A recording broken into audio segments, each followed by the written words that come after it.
Hello, ഇന്നത്തെ മാംഗല്യം സീരിയലിലെ full എപ്പിസോഡിൻ്റെ review ആണ്. അപ്പോൾ ഇന്നത്തെ എപ്പിസോഡിനകത്ത് അവന്തികയുടെയും അനിയത്തിയുടെയും ചതിയുടെയും വഞ്ചനയുടെയും ഈ കുടുംബത്തിനോടുള്ള പ്രതികാരത്തിൻ്റെയും കഥകൾ കൺമുന്നിൽ തന്നെ കേട്ടും കണ്ടും നമ്മുടെ അച്ചു അറിഞ്ഞിരിക്കുവാണ്. ഇവരുടെ പദ്ധതികളും പ്ലാനുകളും ഇവരുടെ മനസ്സിൻ്റെ വെറുപ്പ് എന്താണെന്ന് അച്ചു സ്വയം കേട്ട് നിന്ന് അന്തം വിട്ട് നിൽക്കുന്നതാണ് ഇന്നത്തെ എപ്പിസോഡിൻ്റെ വലിയൊരു ഹൈലൈറ്റ്.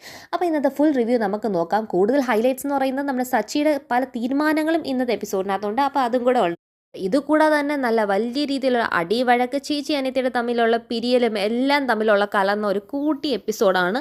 അപ്പോൾ ഫുൾ ഡീറ്റെയിൽ റിവ്യൂ നോക്കാം. അപ്പോൾ ഇന്ന് എപ്പിസോഡ് തുടങ്ങുമ്പോൾ തന്നെ നമ്മൾ ഇന്നലെ അവന്തിക്ക് ഒരു പ്രത്യേക കോൾ വന്നു എന്ന് പറഞ്ഞാൽ അവന്തിക്ക് ഹോം തിയേറ്ററിനകത്ത് നിന്ന് ടി വിക്കകത്ത് നിന്നാണ് നല്ല സിനിമയെ കണ്ട് ആഘോഷിച്ചുകൊണ്ടിരിക്കുമ്പോഴാണ് അവന്തികയുടെ മുന്നിൽ അടുത്ത ബോംബുമായിട്ട് അജയൻ വന്നേക്കുന്നത്. അജയ് ഘോഷിന് ഇന്നത്തെ ബോംബ് വിവാഹ സാരിയാണ്. അത് നല്ലൊരു കാഞ്ചീപുരം പട്ടെടുത്തതിൻ്റെ കഥയും പറഞ്ഞ് ഭാവി വധുവിൻ്റെ ചേട്ടത്തി, അത് സ്വന്തം ചേച്ചിയായി കരുന്ന അവന്തിയെ വിളിച്ച് കാണിക്കണം. അജയ, നീ എന്തിനാ അജയ എന്നെ വിളിച്ച് ഇങ്ങനെ സ്ഥിരം ടോർച്ചർ ചെയ്യുന്നത്? നിനക്ക് വേറെ പണിയൊന്നും ഇല്ലേ അജയ? നീ ഇപ്പം എന്തിനാ വിളിച്ച? ചേച്ചി പറഞ്ഞ് എനിക്ക് ശരിക്കും വിഷമമായി കേട്ടോ.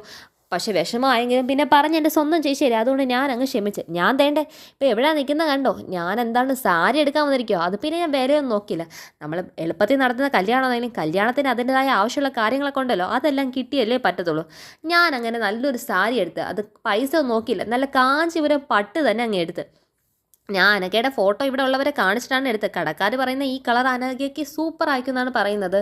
അപ്പം ചേച്ചി എൻ്റെ കൈ ഇരിക്കുന്നതാണല്ലേ സാരി. അപ്പം കഴിഞ്ഞ ദിവസം കാണിച്ച താലിയാണെങ്കിൽ ഇന്ന് കാണിച്ചിരിക്കുന്ന സാരിയാണ്. അപ്പോഴത്തേക്കും അജയ് ഘോഷ് പറയുന്നുണ്ട് അവന്തികയുടെ മുഖം ഒന്ന് ശരിയായിട്ടില്ല. അപ്പോഴത്തേക്കും ചേച്ചിക്ക് എന്താ ഇതൊന്നും പറഞ്ഞിട്ടൊരു ഇതില്ലാതെ. അത് ഞാൻ പിന്നെ ഓരോ കാര്യത്തിനകത്തല്ലേ. നീ പറ അജയ, നീ എന്തിനാ വിളിച്ചത്?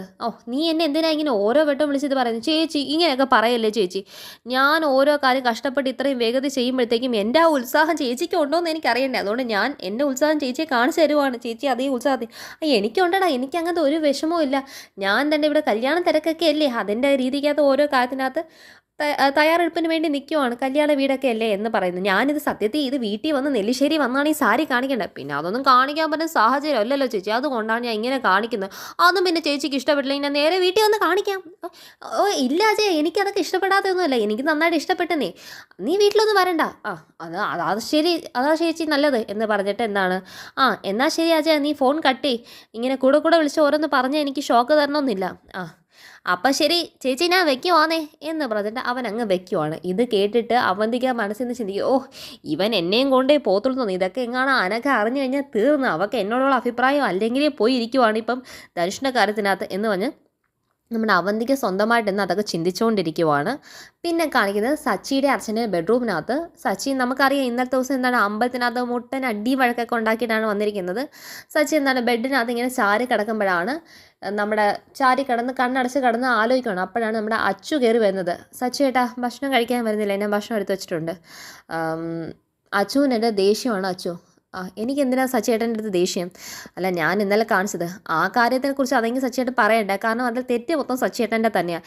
എനിക്കറിയാം പക്ഷേ എന്നിരുന്നാലും എൻ്റെ കയ്യിൽ നിന്ന് അങ്ങനെയൊക്കെ എന്തോ സംഭവിച്ചു പോയി. എന്ത് കാര്യമാണെങ്കിലും നമുക്ക് കുട്ടികളുണ്ടാകുന്ന നമ്മുടെ സ്വകാര്യ കാര്യമല്ലേ, അതിന് നാട്ടുകാരുടെ അടുത്തൊക്കെ വഴക്കിന് പോയിട്ട് വല്ല കാര്യമുണ്ടോ? ഇത് ഞാൻ പറഞ്ഞു വേണം സച്ചിയേട്ടനെ അറിയാൻ എന്ന് പറഞ്ഞാൽ അച്ചു സച്ചിയെ വഴക്ക് പറയുകയാണ്. സച്ചിയും ഒന്നും തന്നെ പ്രതികരിക്കാതെ ആ വഴക്ക് ശരിയായ ഒരു കാര്യമായതുകൊണ്ട് സച്ചി അച്ചു പറഞ്ഞത് കേട്ട് തന്നെ ഇരിക്കുവാണ്. നീ എൻ്റെ അടുത്ത് പിണങ്ങല്ലേ, ഞാൻ ഈ കാര്യത്തിനകത്ത് എനിക്ക് എന്തോ ഒരു പറ്റിപ്പോയതാണ്, ഞാൻ ഇനി അങ്ങനെ പറയാൻ നോക്കാം, അതൊന്നും പറഞ്ഞിട്ട് കാര്യമില്ല. ഞാൻ ക്ഷമിക്കേണ്ടല്ലോ, ഞാൻ ക്ഷമിച്ചാലും ദൈവമല്ലേ ക്ഷമിക്കേണ്ടത് സച്ചിയേട്ടാ എന്ന് നമ്മുടെ അച്ചു പറയുന്നുണ്ട്. അത് കേട്ട് സച്ചിക്ക് വിഷമാവുന്നുണ്ട്. സച്ചിയേട്ട ഇനി അതൊക്കെ ഇനി അത് തന്നെ ആലോചിച്ച് ടെൻഷൻ അടിക്കേണ്ട. സച്ചിയേട്ടൻ വന്ന് ഭക്ഷണം കഴിക്കാൻ നോക്കുന്നുണ്ട്. അച്ചു മനസ്സിൻ്റെ സങ്കടത്തോടു കൂടി തന്നെ അച്ചു ആ റൂമിൽ നിന്ന് ഇറങ്ങിപ്പോവാണ്. സച്ചി അച്ചുവിന് പിണക്കമായല്ലോ എന്ന സങ്കടത്തിൽ തന്നെ അവിടെ നിന്ന് ആലോചിക്കുവാണ്. പിന്നെ അതിനുശേഷം കാണിക്കുന്ന അച്ചു സ്റ്റെപ്പ് ഇറങ്ങി താഴെ പോകുന്നു. പിന്നെ കാണിക്കുന്നത് പിറ്റേ ദിവസമാണ് കാണിക്കുന്നത്. പിറ്റേ ദിവസം കാണിക്കുമ്പോഴത്തേക്കും ഒരു കാറ് ഡ്രൈവ് ചെയ്ത് നേരെ അത് ഒരു പാടത്തിൻ്റെ അവിടെ നിൽക്കുകയാണ്. ആ പാടത്തിൻ്റെ അവിടെ ഇറങ്ങുന്നത് നമ്മുടെ സച്ചിയും അതുപോലെ തന്നെ സന്ധ്യയാണ്. അപ്പോൾ ഇവർ രണ്ടുപേരും ഇറങ്ങി കഴിയുമ്പോൾ സന്ധ്യയ്ക്ക് നമ്മുടെ സച്ചിയോട് ചെറിയ രീതിയിൽ നീരസമുണ്ട്. കാരണം എന്താ വെച്ച് കഴിഞ്ഞാൽ സന്ധ്യ പ്രതീക്ഷിച്ചത് ഒരിക്കലും സച്ചി അച്ചുവിൻ്റെ വീട്ടിൽ പോയി ഇതൊന്നും ചോദിക്കത്തില്ലായിരുന്നു. പക്ഷേ അതൊക്കെ ചോദിച്ച് അവരുടെ മനസ്സ് നോവിച്ചതിനകത്ത് സന്ധ്യയ്ക്ക് സച്ചിയോട് ഇച്ചിരി ഒരു നീരസമൊക്കെ ഉണ്ട്. സച്ചി വലിയൊരു തീരുമാനങ്ങളും കൊണ്ടാണ് ഇന്ന് സന്ധ്യയെ കാണാനായിട്ട് വന്നിരിക്കുന്നത്. അതും വലിയൊരു കാര്യമാണ്. കാരണം സച്ചി ആരും പ്രതീക്ഷിക്കാത്ത ആ ഒരു തീരുമാനത്തിനകത്ത് എത്തിച്ചതെന്ന് പറയുന്നത് തന്നെ ഇന്ന് നമുക്ക് എല്ലാവർക്കും ഒരു അത്ഭുതമാണ്. അപ്പം സന്ധ്യയും സച്ചിയും കൂടെ സംസാരിക്കുമ്പോഴത്തേക്കും സച്ചി എന്തിനാണ് പോയി ചോദിച്ചത്? സച്ചി എല്ലാം അവിടെ പോയി ചോദിച്ചല്ലേ? ഞാൻ ചോദിച്ചു. അതെങ്ങനെ സന്ധ്യ അറിഞ്ഞോ? എന്നെ അവർ വിളിച്ചിരുന്നു. കാരണം സച്ചിയുടെ മനസ്സിനകത്ത് ഇപ്പോൾ എന്താണ് തോന്നുന്നത് എന്ന് സന്ധി ചോദിക്കുമ്പോഴത്തേക്കും എൻ്റെ മനസ്സിൽ പ്രത്യേകിച്ചൊന്നും തോന്നുന്നില്ല, എനിക്ക് ഒരു കറക്റ്റായ ഒരു തീരുമാനത്തിലേക്ക് എത്താൻ പറ്റുന്നില്ല. ആരാണ് ചതിച്ചത്, അവരെന്നെ ചതിച്ചോ ഇല്ലയോ, എനിക്കൊന്നും ഒരു ബോധമായിട്ട് കിട്ടുന്നില്ല. ഒത്തിരി ആലോചിച്ചിട്ടാണ് അവിടെ പോയി ചോദിക്കണോ വേണ്ടോ എന്ന് ഒത്തിരി ആലോചിച്ചിട്ടാണ് പോയി ചോദിച്ചത്. പക്ഷേ ചോദിച്ചിട്ടും എനിക്ക് എന്തു പറയാൻ, എൻ്റെ മനസ്സിന് ഒരു ശരിയായ ഉത്തരം കിട്ടിയിട്ടില്ല സന്ധ്യ എന്ന് പറയുന്നു.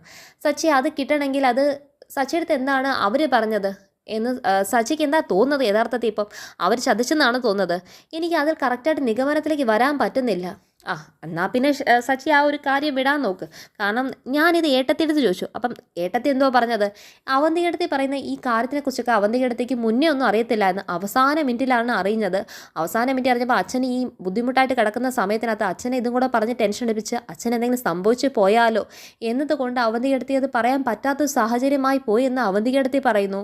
പക്ഷേ അച്ഛൻ്റെ അമ്മയും അച്ഛനും പറയുന്നത് ആ രീതിയിലല്ല. പക്ഷേ സച്ചി ഒരു കാര്യം ശ്രദ്ധിച്ചോ, ഇത്രയും പറഞ്ഞിട്ടും അവന്തിക അവരുടെ പേര് പറഞ്ഞു, അതായത് കമലേട്ടത്തെയും മാഷും ചതിച്ചു എന്നും താൻ ഈ കാര്യം അറിഞ്ഞു എന്ന കാര്യം അവന്തിക പറഞ്ഞെങ്കിലും മാഷ് എന്തുകൊണ്ടാണ് അവന്തിക എന്ന പേര് അവർ പറയുന്നത് വേറൊന്നും കൊണ്ടല്ല സച്ചി. കാരണം അവരുടെ 2 മക്കളുടെ ജീവിതം ഇവിടെ ഉള്ളത് കൊണ്ടും ഈ വിധ കാര്യങ്ങളൊക്കെ അറിയുമ്പോൾ അച്ഛന് ഒരിക്കലും പ്രസവിക്കാൻ പറ്റത്തില്ലെന്ന് അച്ഛൻ നാളെ അതൊക്കെ തിരിച്ചറിഞ്ഞു കഴിഞ്ഞാൽ അച്ഛൻ്റെ മനസ്സിന് വരുന്ന വിഷമം, അവരുടെ 2 മക്കളുടെ ജീവിതവും ഇവിടെ പാടായി പോകുമോ, അവന്തികയായിട്ട് സച്ചി അടിക്കും വഴക്കിനൊക്കെ പോയി അങ്ങനെ ഒരു കുടുംബത്തെ കലഹം ഉണ്ടാകണ്ട എന്ന് വെച്ചിട്ടാണ് അവർ പറയുന്നത്. പിന്നെ അവന്തിക്ക് സച്ചി എനിക്കറിയാതെ വെച്ച് നോക്കുമ്പോൾ അവന്തിക്ക് ഇത് ഇപ്പോഴൊന്നുമല്ല, അവന്തിക്ക് ഈ കാര്യം തുടക്കം തൊട്ട് കല്യാണ ആലോചന മുൻനിരയിൽ നിന്ന് ഈ കാര്യത്തിൻ്റെ എല്ലാ തീരുമാനവും എടുത്ത് അവന്തിക്കാണ്. അവന്തിക്ക് ഈ വിധ കാര്യങ്ങൾ നേരത്തെ, പക്ഷെ അങ്ങനെ അറിയാമെങ്കിൽ എന്തിനാണ് സന്ധ്യ ഏട്ടത്തെയും ഉൾപ്പെടെ എല്ലാവരും എന്നെ അച്ഛനെ ഇങ്ങനെ ചതിച്ചത്? ഇതെല്ലാം അറിഞ്ഞു വെച്ചിട്ട് എന്തിനു ചെയ്തു? ഏട്ടത്തിക്ക് ഇതിൻ്റെ പിറകിലുള്ള ലക്ഷ്യം എന്തായിരുന്നു? അതാണ് എനിക്ക് മനസ്സിലാവാത്തത് എന്നൊക്കെ പറയുന്നു. എനിക്ക് എന്തായിരുന്നു ലക്ഷ്യമെന്ന് എനിക്കറിയത്തില്ല. പക്ഷേ എന്താണ് ഈ കാര്യങ്ങളെല്ലാം അവന്തിക്ക് നേരത്തെ അറിഞ്ഞിട്ട് തന്നെയാണ് അവന്തിക്ക് ഈ തീരുമാനത്തിലെത്തി അച്ഛനെ തനിക്ക് വിവാഹം കഴിപ്പിച്ച് വെച്ചെന്നുള്ള കാര്യം മാത്രം എനിക്ക് പറയാൻ പറ്റും. അല്ലാതെ ഒരിക്കലും മാഷും ഏട്ടത്തെയും തന്നെ ചതിച്ചിട്ടില്ല. ഉടനെ ശശി പറയുന്നുണ്ട്, സന്ധ്യ ഞാനൊരു തീരുമാനത്തിൽ എത്തിക്കഴിഞ്ഞു. എന്ത് തീരുമാനമാണ് സച്ചി എന്ന് ചോദിക്കുമ്പോഴത്തേക്കും അത് വേറൊന്നുമല്ല, ഞാൻ എന്തുവാണ് തീരുമാനിച്ചത്, എനിക്ക് കുറച്ച് കാര്യങ്ങളൊക്കെ ചെയ്തു തീർക്കാനുണ്ട്. കാര്യങ്ങളൊക്കെ കഴിയുമ്പം തന്നെ ഞാനൊരു കാര്യം തീരുമാനിച്ചിട്ടുണ്ട്. അതായത് എനിക്കും അച്ഛനും തമ്മിൽ ഒരു കുട്ടി ഉറപ്പായിട്ട് വേണം. ഞങ്ങൾക്കിടയിലുള്ള ഈ പ്രശ്നങ്ങളെല്ലാം തീരണമെങ്കിൽ ഇവരെല്ലാവരും ഞെട്ടിച്ചുകൊണ്ട് തന്നെ ഞങ്ങൾക്കൊരു കുട്ടി ഉറപ്പായിട്ട് വേണം. ഞങ്ങൾ ഒരു അച്ഛനും അമ്മയും ആയി തന്നെ തരണം. സന്ധ്യ ഇത് കേട്ട് ഞെട്ടിയിരിക്കുകയാണ്. അവളെ ഏത് ദൂരം വേണമെങ്കിലും ഞാൻ കൊണ്ടുപോയി ചികിത്സിക്കും, അവൾക്ക് എന്തൊക്കെ ബുദ്ധിമുട്ടുണ്ടോ അതെല്ലാം മാറ്റും. പക്ഷേ അതിലാദ്യം ഇതെല്ലാം അച്ഛനോട് ഈ സത്യങ്ങളെല്ലാം തന്നെ പറയണം, അച്ഛനോട് ഈ സത്യങ്ങളൊക്കെ പറയണം എന്ന് പറഞ്ഞ് കേട്ടപ്പോഴത്തേക്കും എന്താണ് നമ്മുടെ സന്ധ്യ ആലോചിച്ച് വിഷമത്തിരിക്കുകയാണ്. കാരണം അച്ഛൻ ഇതൊക്കെ കേട്ടാൽ അച്ഛൻ സഹിക്കാനാവാത്ത അച്ഛൻ തകർന്നു പോകും. അവൾ ഏത് താഴ്ചയുടെ പടുകുഴിയിൽ വീണ് പോയാലും അവൾ അതിൽ വീഴ്ത്താതെ നോക്കുക എന്ന ഉത്തരവാദിത്തം ഞാൻ ഏറ്റെടുക്കുന്നു. ഈ സച്ചിദാനന്ദ ഏറ്റെടുക്കുന്നുണ്ട്. സച്ചി ഒരിക്കലും എന്താണ് അച്ഛനെ ആ ഗതിയിലേക്ക് കൊണ്ടുപോകത്തില്ല. അച്ചു ഇതെല്ലാം സത്യം അറിഞ്ഞിരുന്നാലേ ഞങ്ങൾ എന്ന് അനുഭവിക്കുന്ന ഈ ഒരു തീരാ ദുഃഖത്തിൻ്റെ ഒരു പരിഹാരം ഉണ്ടാക്കാൻ പറ്റത്തുള്ളൂ സന്ധ്യ എന്ന് ഒരു തീരുമാനം പറയണം. ഞാൻ എന്ത് തന്നെയാണെങ്കിലും അവൾക്ക് ഇനി എന്തൊക്കെ പ്രശ്നമുണ്ടോ ആ പ്രശ്നങ്ങളെല്ലാം തന്നെ മാറ്റിയെടുത്ത് ഞാൻ എന്തായാലും അവളും ഞാനും ഇടയ്ക്കിൽ ഒരു കൊച്ച് എന്തായാലും വന്നിരിക്കും, ഞങ്ങളൊരു മാതാപിതാക്കളായിരിക്കും ഉറപ്പെന്ന് പറയുന്നു. അപ്പം ഇതാണ് അവർക്ക് തമ്മിൽ നടക്കുന്നൊരു സംസാരം. സച്ചി ഒരു കുട്ടിക്ക് വേണ്ടിയിട്ടുള്ള തീവ്ര പരിശ്രമം തന്നെയാണ് സച്ചി മുന്നിലേക്ക് വെക്കുന്നതെന്നുള്ളതാണ്. ഇനി ഇതൊക്കെ അറിഞ്ഞു കഴിഞ്ഞാൽ അവന്തികയുടെ നടുക്ക് വരുന്ന ഒരു പ്രശ്നങ്ങൾ എന്തായിരിക്കും നമുക്ക് കാണാം. കാരണം ഇന്നലെ എന്താണ് അവിടെ നിന്ന് നോക്കുന്ന ഒരു വ്യക്തി പറഞ്ഞു അവർക്ക് കുട്ടികൾ ഉണ്ടാകുമെന്ന് പറഞ്ഞാൽ ഇതിന് മുന്നേ 2 കുട്ടികൾക്ക് സാധ്യത ഉണ്ടെന്ന് ഒരു പ്രവചനം നടന്നിട്ടുണ്ട്. അപ്പം ഇനി സച്ചിയുടെ ഈ തീരുമാനവും കൂടെ ആകുമ്പോഴത്തേക്കും എല്ലാം കൂടെ ആയിട്ട് പൊടി പൂരാക്കും. പിന്നെ ഇനിയാണ് അടുത്ത ഏറ്റവും രസകരമായ കാര്യം, നമ്മുടെ അവന്തികയുടെ അനിയത്തി അവന്തിക എന്ന ഏട്ടത്തിയുടെ സത്യസന്ധമായ മുഖം എന്താണ് അജയ് ഘോഷ് വലിച്ചു കീറി മുന്നിലിട്ട് കാണിച്ചു കൊടുക്കുവാണ്. കാരണം അജയ് ഘോഷിനെ ഇവൾ കാണേണ്ടി വരുന്നുണ്ട്. ഇവൾ ATM നിന്ന് ക്യാഷൊക്കെ എടുത്തിട്ട് ഷോപ്പിംഗ് ഒക്കെ കഴിഞ്ഞിട്ട് എന്താണ് ആ വഴിയിലേക്ക് വരുമ്പോഴത്തേക്കും നേരെ അജയ് ഘോഷ് മുന്നിൽ ചെന്ന് നിൽക്കുവാണ്. നീ ഞാനും തമ്മി താനോ എന്ന് പറയും. നീ ഞാനും തമ്മി കാണുന്നതിനകത്ത് കുഴപ്പമൊന്നുമില്ല, നീ എന്തിനാ പേടിക്കുന്നത്, നമ്മളിനി എവിടെയെങ്കിലും വെച്ച് കണ്ടാലും ഇനി കുഴപ്പമില്ല, താനെന്താ ഇനി കുഴപ്പമൊന്നുമില്ല എന്ന് പറയുന്നത്. തൻ്റെ അടുത്ത് ഞാൻ ഒരു കാര്യം പറഞ്ഞേ, തൻ്റെ ഇടപാട് താനും ചേച്ചിയായിട്ട് നടത്തിക്കോണം, അല്ലാതെ എൻ്റെ അടുത്ത് ചുമ്മാ കയറി ചൊറിയാൻ വരല്ല കേട്ടോ. നീ എന്തിനാണ് ഇങ്ങനെ ദേഷ്യപ്പെടുന്നത്, നമ്മളൊരു കോഫിയൊക്കെ കുടിക്കുന്നതുകൊണ്ട് തെറ്റൊന്നുമില്ലാന്നേ. ഞാൻ പിന്നെയും പറഞ്ഞ എൻ്റെ ചേച്ചി ഇതൊക്കെ അറിഞ്ഞു കഴിഞ്ഞാലോടോ ചേച്ചി നിന്നെ ഒരു കാര്യമേ, ഞാൻ നിന്നെ കെട്ടാൻ പോലെ. താൻ ആരെ കെട്ടാൻ പോന്നാ പറഞ്ഞേ? നിന്നെ, നമ്മൾ രണ്ടുപേരും തമ്മിൽ കല്യാണം കഴിക്കാൻ പോവല്ലേ അനക്കെ എന്ന് പറഞ്ഞ് ചോദിക്കുമ്പോഴത്തേക്ക് താൻ എന്തോടോ ഈ പറയുന്നത്? അപ്പം നീ ഇതൊന്നും അറിഞ്ഞില്ലേ? അപ്പം ചേച്ചി ഒന്നും പറഞ്ഞില്ലേ?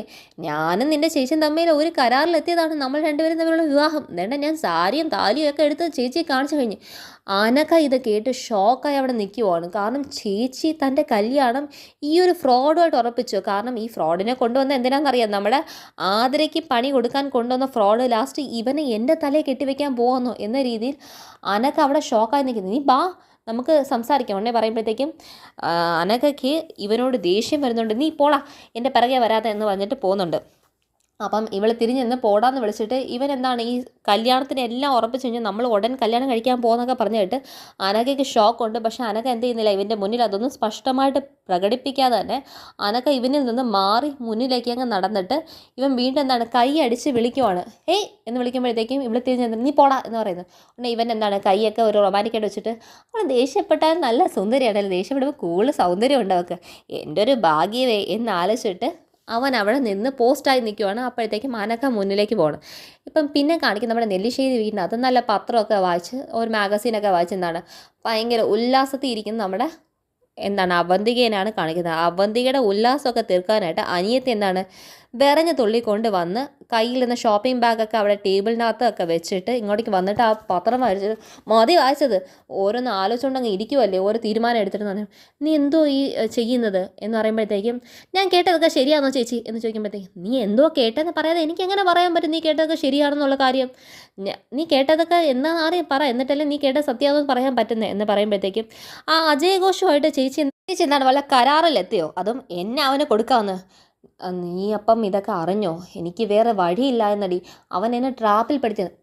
ചേച്ചി എന്തോ ഈ പറയുന്ന ചേച്ചിക്ക് വല്ല ബോധമുണ്ട്, ചേച്ചി എന്തോ ഈ തീരുമാനം എന്നുള്ള കാര്യത്തിനകത്ത് ചേച്ചി എൻ്റെ ജീവിതമാണോ ചേച്ചി അതിന് വേണ്ടി പണം വെക്കാനുള്ളത്, ചേച്ചിക്ക് അപ്പം ചേച്ചിക്ക് ചേച്ചീനെ മുഖം രക്ഷപ്പെടുത്തണമെങ്കിൽ സ്വന്തം അനിയത്തിയാന്ന് പോലും നോക്കണേ. ഇനി ചേച്ചിക്കറിയോ ഞാൻ ചേച്ചി എന്തുമാത്രം ചേച്ചിയുടെ എല്ലാ കൊള്ളരുതായ്മയ്ക്ക് ഞാൻ കൂട്ടുന്ന ഒറ്റൊരു കാര്യം എനിക്ക് ചേച്ചി അത്രയ്ക്ക് ഇഷ്ടമായത് കൊണ്ടാണ് ഞാൻ ഇതിനെല്ലാം വേണ്ടി ചേച്ചി കൂട്ടുന്നിട്ടും എനിക്കിന്ന് മനസ്സിലായി എനിക്ക് ചേച്ചിയോടുള്ള ഒരു സ്നേഹത്തിൻ്റെ ഒരു കാണിക്ക പോലും എൻ്റെ ചേച്ചിക്ക് എൻ്റെ അടുത്തല്ല. ചേച്ചിക്ക് ചേച്ചിയുടെ സ്വാർത്ഥ താല്പര്യം ചേച്ചിയുടെ ആവശ്യങ്ങൾ അതേ ഉള്ളൂ. എനിക്ക് ഒട്ടും ഇഷ്ടമല്ലാത്ത ഈ ഒരു കല്യാണത്തിന് ആ ഒരു ഫ്രോഡിനെ കെട്ടാൻ നിൽക്കുന്നില്ല. ചേച്ചിക്ക് അറിയത്തില്ലേ നമ്മൾ അവൻ എന്തിനാ കൊണ്ടുവന്നത്, ആ ഒരു ഫ്രോഡിനെ പോലത്തെ ഒരു ഫ്രോഡിന് നമുക്ക് ആവശ്യമായിരുന്നു ആരെ നമ്മുടെ ആതിരെ വിവാഹം കഴിപ്പിക്കാൻ അങ്ങനത്തെ ഒരു ഫ്രോഡിന് ആവശ്യമാണ്. അങ്ങനെ കൊണ്ടുവന്ന ഫ്രോഡിന് ഇപ്പം ആ ഫ്രോഡിനെ പിടിച്ച് സ്വന്തം അനിയത്തിനെ ഞാൻ നിങ്ങളുടെ സ്വന്തം അനിയത്തി തന്നെ ആണോ, നിങ്ങൾ ഇങ്ങനെയൊക്കെയാണ് തീരുമാനം എടുക്കുന്നത്. അത് അന്ന് DGPയുടെ കാര്യത്തിന് അയാളുടെ അന്വേഷണം ആണെങ്കിൽ ഞാനും നീയും കൂടെ ചേർന്ന് തന്നെ എന്താണ് കേക്കിൽ വിഷം കലർത്തിയെന്നൊക്കെ ഉള്ള സത്യങ്ങൾ തിരിച്ചറിയുമെന്ന് വന്നപ്പോഴത്തേക്കും നമ്മൾ കുടുങ്ങുമെന്ന് ഉറപ്പായപ്പോഴത്തേക്കും ഈ അജയ് ഘോഷ് പറഞ്ഞു ഞാൻ ഈ കേസൊക്കെ ഏറ്റെടുത്തോളാം എന്ന് പറഞ്ഞു. പക്ഷേ അതിന് പകരം അവൻ വന്ന് ചോദിക്കുന്നത് നിന്നെ ആയിരിക്കും ഞാൻ ഒരിക്കലും പ്രതീക്ഷിച്ചില്ലടി. അവനാണെങ്കിൽ ഇപ്പം ഇതെല്ലാം കൂടെ ചേർന്നിട്ട് ഇതെല്ലാം പോയി പോലീസിൽ പറയുകയാണ് ചേച്ചി അവനെ പോലത്തെ ഫ്രോഡിനെ കിട്ടുന്നതിനേക്കാൾ നല്ലത് ഞാൻ പോയി ജയിലിൽ കിടക്കുന്നതാണ്. അല്ല പിന്നെ നമ്മൾ രണ്ടുപേരും ജയിലിലാവുമെന്ന് പറഞ്ഞപ്പോഴത്തേക്കും ഈ ഒരു കാര്യത്തിന് എനിക്ക് ഉറപ്പ് പറയണമെന്ന് എന്ന് ചേച്ചി ഈ കാര്യം എൻ്റെ അടുത്ത് പറഞ്ഞ പോലില്ലല്ലോ. ഇന്ന് ആ ചെറ്റ അവിടെ റോഡിൽ വെച്ച് എന്നെ കണ്ട് ഈ കാര്യങ്ങളൊക്കെ എൻ്റെ അടുത്ത് പറഞ്ഞപ്പോഴും ഞാൻ ആലോചിച്ചുകൊണ്ടിരിക്കുകയാണ്. ഞാൻ തിരിച്ച് വീട്ടിൽ വരുന്നവരെ അവൻ പറഞ്ഞൊക്കെ സത്യമായിരിക്കല്ലേ, എൻ്റെ ചേച്ചി അങ്ങനത്തെ ഒരു വാക്ക് കൊടുത്തിട്ടുണ്ടല്ലോ. ചേച്ചിക്ക് ഒന്നുമില്ലെങ്കിൽ എൻ്റെ മുന്നിൽ നിന്നെങ്കിലും ആ ഒരു കാര്യം ഞാൻ പറഞ്ഞിട്ടില്ല എന്നെങ്കിലും എന്താണ് കള്ളം പറയാതെ ചേച്ചി എന്തിനാണ് അവൻ അങ്ങനത്തെ ഒരു വാക്ക് കൊടുത്ത് സത്യമാണെന്നുള്ള കാര്യം എന്നെ അങ്ങനെ പറഞ്ഞാക്കിയത്. എനിക്കിത് കേട്ടാണ് ഒട്ടും സഹിക്കാൻ പറ്റില്ല. കാരണം ചേച്ചി അത് എല്ലാം കള്ളമാണെന്ന് തന്നെ പറയണമെന്ന് വിശ്വസിച്ചാണ് ഞാൻ വന്നത്. കാരണം എനിക്ക് ചേച്ചി അത്രമാത്രം ഇഷ്ടമാണ്. ചേച്ചി എനിക്കിങ്ങനെ ചതിക്കുമെന്ന് ഞാൻ പ്രതീക്ഷിച്ചില്ല ചേച്ചി എന്ന് പറയുമ്പോഴത്തേക്കും പറയുന്നു. അപ്പം എനിക്ക് ഇപ്പം എന്തായാലും എനിക്കൊരു കാര്യം ബോധ്യമായി ചേച്ചി ഇപ്പം വേണമെങ്കിൽ ചേച്ചിക്ക് എന്താണ് ഇതെല്ലാം കള്ളമാണെന്ന് വേണമെങ്കിൽ പറയാമെന്ന്. പക്ഷേ എന്നിട്ടും ചേച്ചി എന്താണ് അജയ് ഘോഷ് പറഞ്ഞൊക്കെ സത്യമെന്ന് പറഞ്ഞെങ്കിൽ ചേച്ചിയുടെ മുന്നിൽ ഇനി ഒരു വഴിയുമില്ല. ചേച്ചി അവൻ എന്താണ് ചെക്ക് വെച്ച് കഴിഞ്ഞു. അപ്പോൾ ആ ചെക്ക് വെച്ചപ്പം പകരത്തിന് ചേച്ചിക്ക് കൊടുക്കാനുള്ള ഒരു ജീവിതം എന്ന് പറയുന്നത് സ്വന്തം അനിയത്തിൻ്റെ ജീവിതം. സ്വന്തം അനിയത്തി അങ്ങ് കൊടുത്ത് എന്താണ് ഈ കേസിൽ നിന്ന് ഊരാൻ ചേച്ചി അങ്ങ് വിചാരിച്ചു. ചേച്ചി നല്ല മിടുക്കിയാണ്. ചേച്ചിയെപ്പോലെ ഇത്ര എന്താണ് ബുദ്ധിമതിയായിട്ട് ഞാൻ ആരെയും കണ്ടിട്ടില്ല. ചേച്ചി എന്തൊക്കെയാണ് ചെയ്ത് കൂട്ടുന്നത് അത് അനക്കെ എനിക്ക് ചേച്ചി ഒന്നും പറയണ്ട. ചേച്ചി ഒരു കാര്യം മനസ്സിലാക്കണം, ഞാൻ ജീവിതത്തിൽ ഒറ്റ ഒരാളെ സ്നേഹിച്ചുള്ളൂ, അത് സന്ദീപിനെയാണ്. കല്യാണ മണ്ഡപം വരെ ആ കല്യാണം എത്തിയിട്ടും ആ കല്യാണം നടക്കാതെ പോയെങ്കിൽ ഇനി വേറെ ഒരുത്തൻ്റെ മുന്നിൽ ഞാൻ ആ കല്യാണത്തിന് വേണ്ടി താലി കെട്ടാൻ നിന്ന് കൊടുക്കാൻ ഞാൻ തീരുമാനിച്ചു പോലില്ല. അതും ഈ ഫ്രോഡിന് വേണ്ടി എന്നെ മണ്ഡപത്തിലേക്ക് ഒരുക്കിക്കൊണ്ട് പോകുന്ന ചേച്ചി എന്താണ് നമ്മുടെ അച്ഛന് സംഭവിച്ച അതേ വിധിക്ക് വേണ്ടി ചേച്ചി കാത്തുന്നോണം. ചേച്ചിക്ക് എന്നെ എന്താണ് അങ്ങനെ കിട്ടുമെന്ന് പറയുമ്പോഴത്തേക്കും അവന്തിക എന്താണ് ആലോചിക്കുകയാണ് അവന്തികയുടെയും അനഘയുടെയും അച്ഛൻ എന്താണ് എങ്ങനെയാണോ തൂങ്ങി നിന്നത്, ആ തൂങ്ങി നിന്നതും അവന്തിക കയറിപ്പോയതും ഒക്കെ ആലോചിക്കുവാണ്. അപ്പോഴത്തേക്കും അനിയത്തിയുടെ കാര്യത്തിൽ പറഞ്ഞിട്ടും അവർക്ക് അത്ര വലിയ എന്താണ് സിമ്പതി ഒന്നുമില്ല. അതുപോലെ ചേച്ചി അതായിരിക്കും ചേച്ചി കിട്ടുന്നത്, അല്ലാതെ അണിഞ്ഞൊരുങ്ങി അജയ് ഘോഷിൻ്റെ മണവാട്ടിയായിട്ടൊന്നും എന്നെ കൊണ്ടിരുത്താൻ പറ്റത്തില്ല എന്ന് പറഞ്ഞുകൊണ്ടിരിക്കുമ്പോൾ നമ്മുടെ അച്ചു വരുന്നു. അച്ചു അജയ് ഘോഷിൻ്റെ പേര് കേട്ടോന്ന് അറിയത്തില്ല, എനിക്കിഷ്ടമല്ലാത്തൊരു കല്യാണം ചേച്ചിയെ കൊണ്ട് ഞാൻ നടത്താൻ സമ്മതിക്കത്തില്ല, എനിക്ക് സന്ദീപിനാണ് ഇഷ്ടം, എന്നിട്ട് ആ ഇഷ്ടം ഒരു രീതിയിൽ ചേച്ചിക്ക് നടത്തി തരാൻ പറ്റിയില്ല. ഞാൻ ഇനി ഒരു മനുഷ്യരെയും എന്താണ് അങ്ങനെ സ്നേഹിക്കാനോ അതുപോലെ ഒരു മണ്ഡപത്തിൽ വന്ന് നിൽക്കാനോ ഇനി അനഘ ആ ഒരു കോലം കെട്ടാൻ കിട്ടത്തില്ല, അതും ഇതുപോലത്തെ ഒരു ഫ്രോഡിനെ വിവാഹം കഴിക്കാൻ എന്നെ കിട്ടത്തില്ല എന്നീ പറയുന്ന കാര്യങ്ങളൊക്കെ നമ്മുടെ അച്ചു കേട്ട് അച്ചു ഇങ്ങനെ സ്തംഭിച്ചിരിക്കും. ഇവളെ ആർക്ക് കല്യാണം കഴിച്ചു, ചേച്ചി എൻ്റെ അടുത്ത് പറയാതെ എൻ്റെ കല്യാണമൊക്കെ തീരുമാനിച്ചെങ്കിൽ ചേച്ചി ഇതൊന്നും നടക്കുമെന്ന് ഇനി ഒരു രീതിയിൽ മനസ്സിൽ സങ്കല്പിച്ചുകൊണ്ടിരിക്കേണ്ട, ഇത് അനഘയുടെ വാക്കാണ്. ചേച്ചി കാത്തുന്നു. ചേച്ചി ഒരു കാര്യം ചെയ്യും, ഞാൻ നമ്മുടെ അച്ഛനെ പോലെ ആയതിനു ശേഷം ചേച്ചിക്ക് എന്താണ് ഈ കുടുംബത്തിനുള്ള പകയും ദേഷ്യവും വിദ്വേഷമൊക്കെ ഇനി എൻ്റെ എന്താണ് അവസാനത്തെയും തുടങ്ങാലോ ചേച്ചി എന്ന് അനഘയുടെ അവസാനത്തിനെ കുറിച്ചൊക്കെ പറയുന്നതും കാര്യങ്ങളും കേട്ടിട്ട് അനഘയുടെ അവസാനത്തിൽ നിന്ന് ഈ കുടുംബത്തിനുള്ള ശത്രുതയും ചേച്ചിയുടെ വെറുപ്പും ചേച്ചിയുടെ പകയും അതിൻ്റെ ചൊല്ലിയുള്ള കളിയൊക്കെ ചേച്ചിക്ക് ഇനി ഇവിടുന്ന് തുടങ്ങാം എന്ന് പറഞ്ഞത് അച്ചു കേട്ട് അച്ചു വായും പൊളിച്ച് നിൽക്കുന്നതാണ്. അച്ചു കേൾക്കുന്ന കാര്യം ഇവൾമാർ രണ്ടുപേരും കണ്ടിട്ടില്ല. കാരണം ഇവക്ക് റിലേ പോയി നിൽക്കുന്ന അനിയത്തിയും അതിനകത്ത് ഉത്തരം പറയാൻ പറ്റാതെ നിൽക്കുന്ന അവന്തികയും ഇതെല്ലാമായിട്ടാണ് ഇന്നത്തെ എപ്പിസോഡ് എൻഡ് ചെയ്തത്. അതാണ് ഇന്നത്തെ എപ്പിസോഡിൻ്റെ ഫുൾ റിവ്യൂ. അപ്പോൾ എല്ലാവർക്കും ഇഷ്ടപ്പെടുന്നു വിചാരിക്കുക. എല്ലാവരും ചാനൽ ലൈക്ക് ചെയ്യുക, സപ്പോർട്ട് ചെയ്യുക, കമൻറ്റ് ചെയ്യുക. താങ്ക്